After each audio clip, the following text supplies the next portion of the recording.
Hello welcome back to the channel.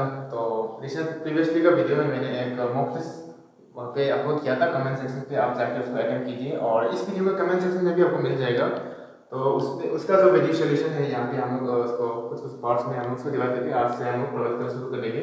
तो first वाला में आपको या क्वेश्चन नंबर 1 में ये बोला है कि 2 इंटू 1030 का स्क्वायर है, उसको प्लस करना है 45 सेक 45 का स्क्वायर के साथ है, फिर उसको माइनस करना है सेक स्क्वायर जीरो का है, उसका बाद which is equal to x into sec 16। उसका बाद आपको क्या एक्स का वैल्यू फाइंड आउट करना है। तो ये सिंपल सा आपको इक्वेशन गिवन है। अगर इसको आप जो बेसिक ट्रिग्नोमेट्री स्टैंडर्ड अगर आपको मालूम होने से ये आप इस क्वेश्चन को आराम से सॉल्व कर सकते हैं। तो इसको हम बेसिक ट्रिग्नोमेट्री स्टैंडर्ड का वैल्यू डाल के इसको सीधा से हम सॉल्व करेंगे। तो 2 को 2 ऐसे करेंगे और जैसे कि आपको पता है 1030 का जो वैल्यू होता है 1/√3 होता है। तो 1/√3 को जब स्क्वायर करेंगे तो 1 टू स्क्वायर में अपना 1 ही रहता है, लेकिन जो √3 जो है 3 बन जाता है, राइट। और ये प्लस में आएगा सेक 45 का स्क्वायर का वैल्यू ये होता है ये एक्चुअली में cos 45 का वैल्यू ये होता है 1/√3। तो सेक जो इसका ऑपोजिट होता है, राइट। तो सेक ऑपोजिट होने से तो ये √2 हो जाता है, लेकिन हम उसको स्क्वायर करेगा तो ये क्या हो जाएगा 2 होता है, राइट। तो ये हम ये 2 ऐसे करके आया है। तो माइनस में सेक जीरो का वैल्यू 1 होता है और 1 को आप स्क्वायर करने से भी 1 ही लेता है। तो उसका बाद यहाँ पे x गिवन है और सेक 60 का वैल्यू होता है 2, राइट। तो आपको इसके बाद सिंपली इसको सोल्व करना है। तो ये कटेगा तो ये होगा 1 एंड ये आपका हो जाएगा 2/3 प्लस में 1 और ये 2x हो जाएगा। तो उसको आप सिंपली सॉल्व करना है। ये इसका ये 3 है, इसको एलसीएम लेना है। तो एलसीएम लेने से ये आपका 3 हो जाएगा एंड ये 2 हो जाएगा और ये 3 और ये 2x, राइट। तो आपको x का वैल्यू फाइंड आउट करना है, तो x को आपको अकेला छोड़ना होगा। तो 2 को उस साइड भेज देगा तो ये क्या होगा ये 5 अपॉन में और ये 2 3 6। तो x का वैल्यू जो हम होगा 5/6, जो कि क्वेश्चन नंबर बी में गिवन है। तो नेक्स्ट क्वेश्चन में है find the ratio of volume of sphere and hemisphere if they have same radius. Actually में ये जो रिसेंटली जो प्रीवियसली स्टेनो का क्वेश्चन में स्टेनो में आया हुआ क्वेश्चन है, तो ये ज़्यादा कुछ कैलकुलेटिव क्वेश्चन नहीं है, एक्चुअली में कंसेप्ट और फॉर्मूला बेस्ड क्वेश्चन है। अगर आप इसका फॉर्मूला जानते हैं तो आराम से सॉल्व कर सकते हैं। तो क्वेश्चन में बोला गया है कि आप ये कोई स्फीयर है एंड ये कोई हेमिस्फीयर है और इस इन दोनों का जो रेडियस है, यहाँ से जो रेडियस है और यहाँ से जो रेडियस है, दोनों का सेम यूनिट है। अगर ये 1 है तो ये भी 1 होगा, ये 2 है ये भी 2 होगा। तो आपको सीधा इसको रेशियो निकालनी बहुत ही आसान है। तो वॉल्यूम का रेशियो कैसे निकालते हैं, तो वॉल्यूम का रेशियो आपको वॉल्यूम मालूम होना पड़ेगा।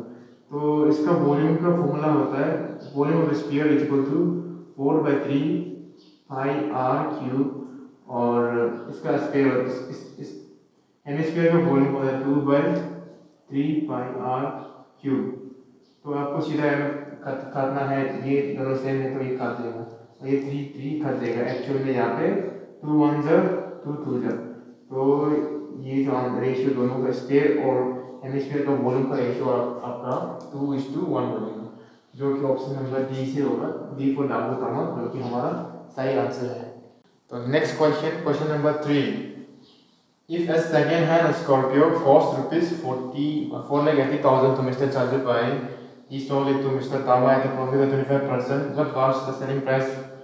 तो यहाँ पे बोल रहे हैं सेकेंड हैंड स्कॉर्पियो है जिसको जो चाचूभाई जो है 480,000 में खरीदता है, उसके बाद वो ताबा को 25% में बिक्री कर देता है। तो यहाँ पे मेन चीज़ जो 25% है, अगर 25% का आप थोड़ा परसेंटेज में अगर परसेंटेज का कंसेप्ट अगर आपको क्लियर है तो ये क्वेश्चन आपके लिए कुछ भी नहीं है। तो यहाँ पे ये बोल रहा है कि 25% प्रॉफिट में बिक्री कर दिया। तो 25% प्रॉफिट इसका मतलब ये होता है कि 25% का फ्रैक्शन जो होता है 1/4 होता है, राइट। और ये क्वेश्चन का मतलब ये है कि अगर कोई प्रोडक्ट है जिसका कॉस्ट प्राइस जो अगर 4 यूनिट है ना, ये अगर सीपी है, ये कॉस्ट प्राइस 4 यूनिट है, तो उसका प्रॉफिट जो ये 1 यूनिट है बोला है। और जबकि क्वेश्चन में 4 यूनिट का वैल्यू जो आपको गिवन है कितना सीपी है, तो ये प्रॉफिट है और सीपी का वैल्यू हमको गिवन है 480,000, जो कि यहाँ पे तो एक यूनिट का 4 यूनिट का वैल्यू अगर 4,80,000 गिवन है तो एक यूनिट का वैल्यू कितना होगा, तो सीधा हम उसको 4,80,000 को ये नीचे आ जाएगा 4 से कट जाएगा तो ये हो जाएगा 1,20,000। तो एक यूनिट का वैल्यू जो 1,20,000 यानी कि ये प्रॉफिट जो है, ये प्रॉफिट जो 1,20,000 है, ये 1,20,000 है राइट। तो हम लोग को एसपी का जब प्रॉफिट गिवन है और कॉस्ट प्राइस पता हो गया तो एसपी कैसे मालूम करेंगे, तो SP is equal to CP plus profit right. तो सीपी मेरा कितना है ये है 4,80,000 और जो प्रॉफिट मेरा ये है तो दोनों को प्लस कर देना, प्लस करने से कितना होगा, तो ये 6 लाख हो जाएगा आपका। तो जो कि ऑप्शन मेरा सी ऑप्शन मेरा सही आंसर है। Next question, question number 4. The vertical tower of 15 feet is broken at a certain height and its broken part is not separated from it, which bend downward meeting the ground at an angle of 30 degree. Find the height at which the tree is broken.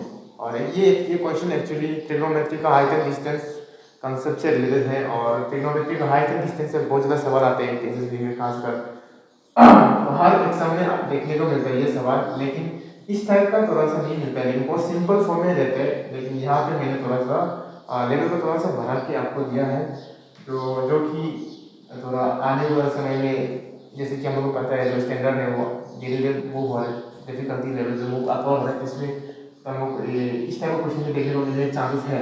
तो question में बोला गया है कि कोई एक tower है right, ये कोई टावर होगा, ऐसा कोई टावर है जो कि 15 फीट है, 15 फीट हाइट वाला तो कोई टावर है और कुछ सर्टन फीट में ये जो टूट गया, यही कहीं में आसपास में टूट गया, ये टूटने के बाद ये वाला जो नीचे जाके यहाँ पे एक यहाँ से ये पोर्शन जो टूट के यहाँ से नीचे गया, तो नीचे गिरने के बाद यहाँ पे ग्राउंड पे मिल जाता है, जो कि टूटने के बाद यहाँ सेपरेट नहीं होके बेंड होके यहाँ पे गिरता है और यहाँ पे ग्राउंड में मिलकर एक 30 डिग्री एंगल बनाता है।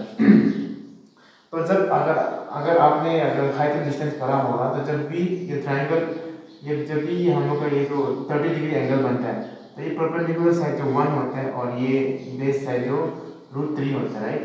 तो इतना अगर आपने पढ़ा होगा तो आपको आइडिया होगा। तो यहाँ पे क्वेश्चन में और ये वाला जो होता है ये 2 होता है, तो ये 2 यूनिट, ये 2 यूनिट जब गिरने से पहले भी 2 यूनिट ही था, तो ये 2 यूनिट का अगर मैं सीधा वापस बता देता हूँ तो ये भी 2 यूनिट ही रहेगा और यहाँ से इधर तक का 1 यूनिट है और यहाँ से इधर तक का 2 यूनिट है, तो यहाँ से लेके इधर तक का कितना यूनिट होगा 2 + 1 जो कि 3 यूनिट है ना।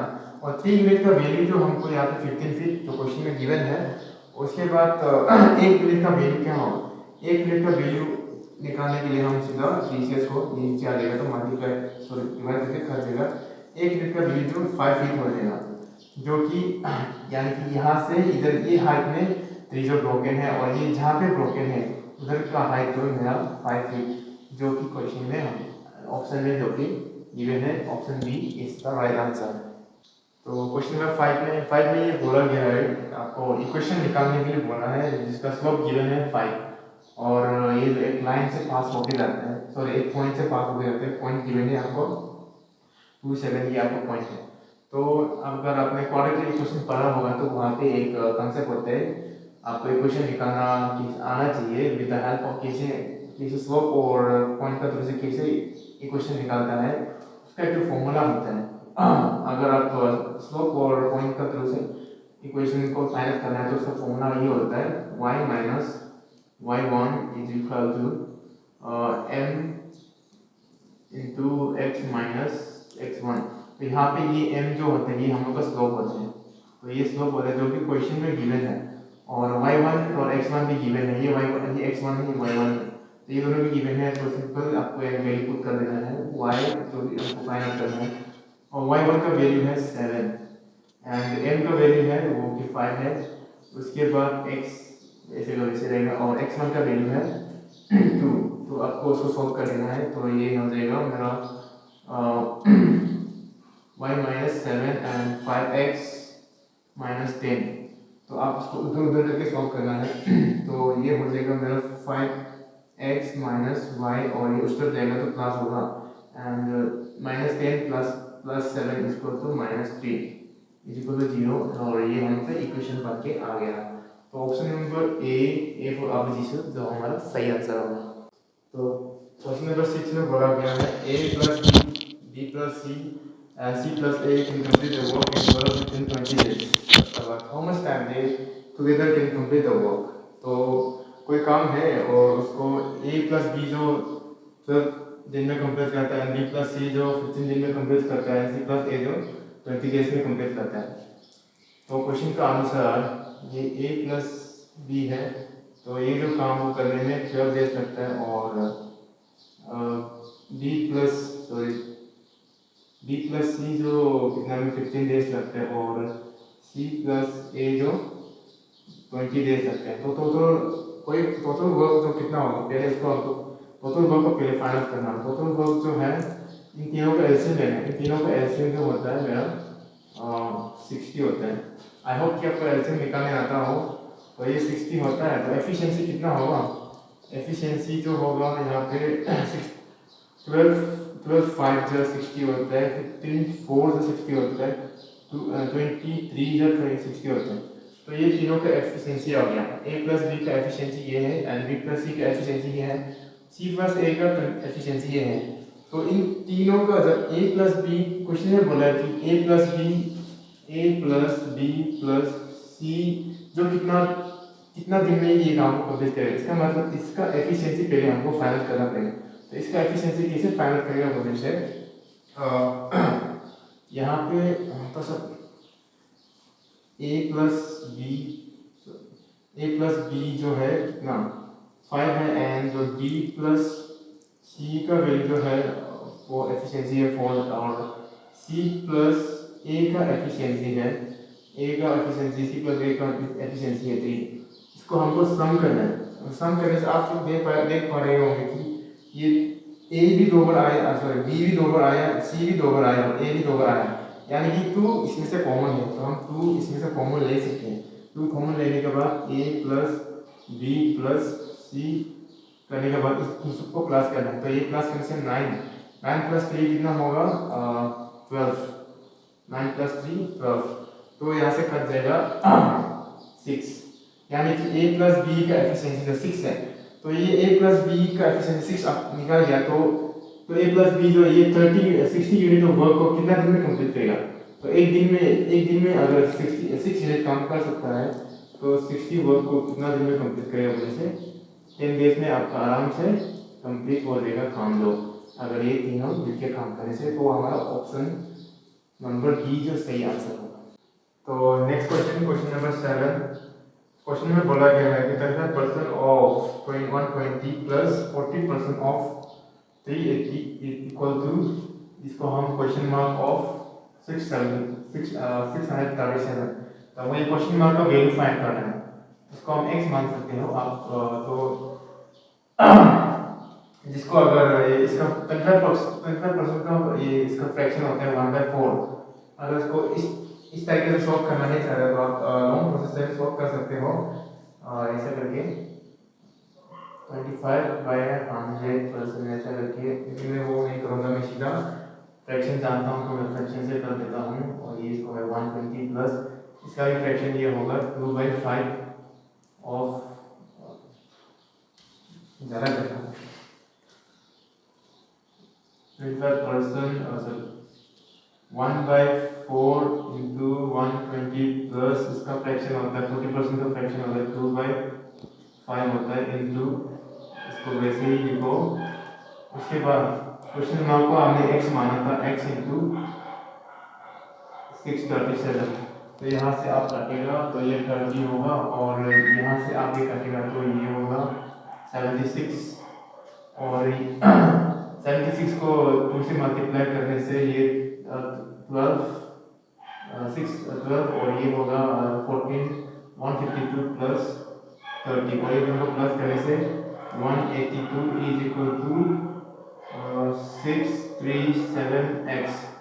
तो आपका x का वैल्यू फाइंड करना है। आप यहाँ से अभी इसको कैंसिलेशन करना है। आप यहाँ से देख सकते हो कि ये 63 और 7 जो कितना 7 का मल्टीपल है, 7 9 जो 7 100, उसका बाद फिर ये भी 7 से कर देगा तो 7 2 जो 14 कर देगा तो ये 4 बचेगा 42 हो जाएगा।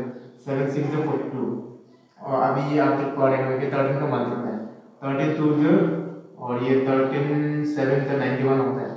तो x का वैल्यू फाइनली आपको मिलेगा ये 7 इस तरह बन जाएगा तो क्या होगा 2/7 जो मेरा आंसर होगा। तो option number A A for opposition जो कि हमारा सही आंसर होगा। तो आज के लिए इतना ही और यहीं पे हम फर्स्ट पार्ट को खत्म करते हैं। तो ये वीडियो को हम 3 या 4 पार्ट में हम अपना टाइम हिसाब से हम बना सोच बना के वीडियो को जो प्रीवियस जो मॉक टेस्ट है उसका सॉल्यूशन ऐसे ही लाएंगे। और जिन जिन लोगों ने अभी तक ये मॉक टेस्ट अटेम्प्ट नहीं किया है तो कमेंट सेक्शन में जाके आप अटेम्प्ट कर सकते हो। तो 3 दिन अच्छे से पढ़ाई करना और all the best. Thank you.